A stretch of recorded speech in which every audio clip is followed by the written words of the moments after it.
உங்களுக்கு ஒரு முக்கியமான அவேர்னஸ் விஷயம் சொல்ல போகிறேன், நல்லா கேட்டுடுங்க. பெண்கள், குறிப்பாக பெண்கள், இந்த மாதிரி அடி வயிற்று கொழுப்பு இருக்கக்கூடிய பெண்களுக்கு குறிப்பாக 2 புற்றுநோய், 2 விதமான கேன்சர் வர்றதுக்கு நிறைய வாய்ப்பு இருக்குது. ஒன்று மார்பக புற்றுநோய், இன்னொன்று கர்ப்பப்பையில புற்றுநோய்.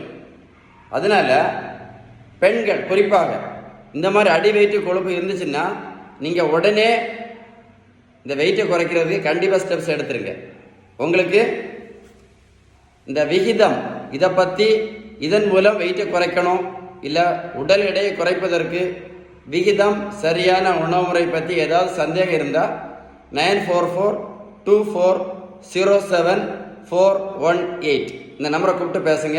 திரும்பவும் சொல்கிறேன், வெயிட்டை குறைக்கிறது ரொம்ப ரொம்ப ரொம்ப ஈஸி, ரொம்ப ரொம்ப ரொம்ப ஈஸி. நம்ம சாப்பிட வேண்டிய உணவை, நம்ம சாப்பிடக்கூடிய உணவை மட்டும்